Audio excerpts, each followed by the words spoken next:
Joining me now is Arizona Congresswoman, member of the House Energy and Commerce Committee and the House Border Security Caucus. Debbie Lesko is here. Congresswoman, thanks very much for being here. How do you assess what's going on at the border right now?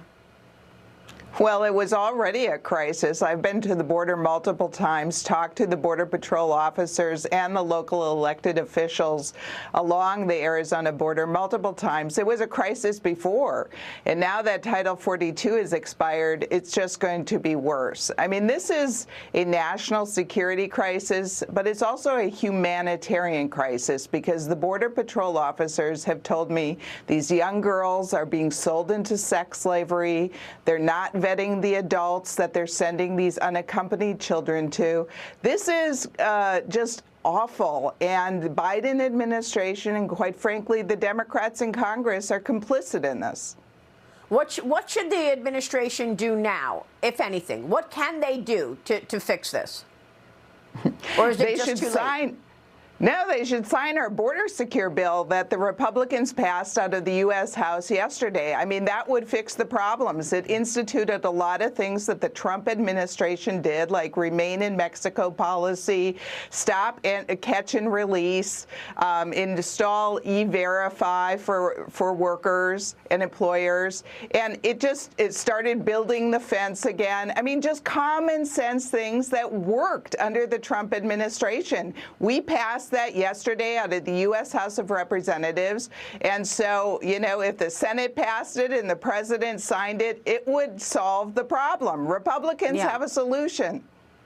Well, I mean, look, let's talk about that and what you heard during that border security bill passing yesterday. I know that the Republicans passed their border security bill, but what did you hear on the other side from Democrats? DHS Secretary Alejandro Mayorkas says that the entire border crisis is Congress's fault. Watch this. Our current situation is the outcome of Congress leaving a broken, outdated immigration system in place for over 2 decades.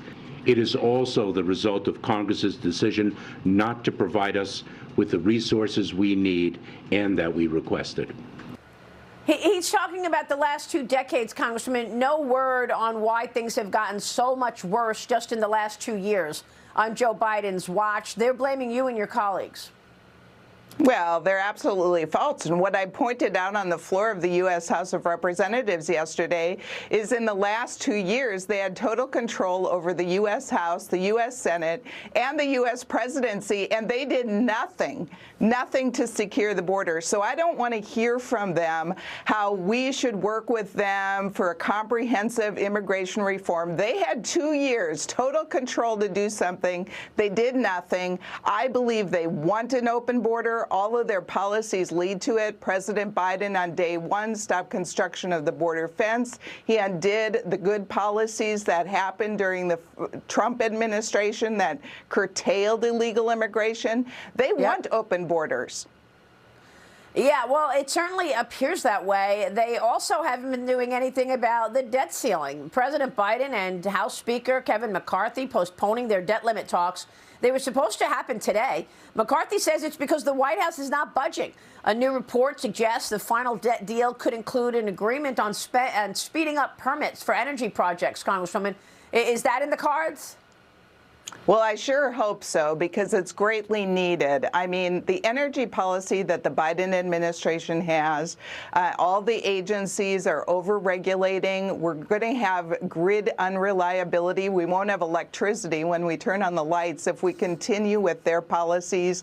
But permits are taking years and years and years to get for new energy products. So even the Democrats now say we need permit reform because they want their Green New Deal energy projects to get done. They see that the permitting is taking too long for wind and solar, and so now they're on board with permitting reform. And of course, Joe Manchin wants it for all the baseload energy too. That's in his state. So I'm in agreement with permitting reform, and we really need to curtail government spending like the Republicans did in the debt ceiling bill, because it's unsustainable. The interest payment we're paying on national debt is going to surpass our entire budget for Department of Defense soon if we don't get this under control. Well, and there's a piece in the Journal today about the Department of Defense and the worry over this stalemate in terms of the military contractors. Are they going to get funded? I mean, what's your take on that? Well, the Republicans have done the responsible thing. We've been the adults in the room, and we passed a responsible bill that just continues funding at the fiscal year 2022 levels, which was just a few months ago, and it's quite frankly a high spending level because of all the COVID funding that was in it.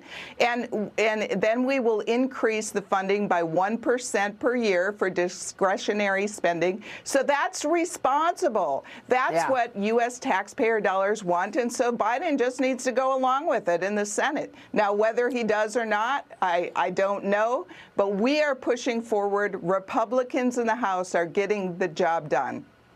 All right. We'll be watching all of that, Congresswoman. Good to see you this morning. Thanks very much. Debbie Lesko joining us in Washington this morning. Thank you.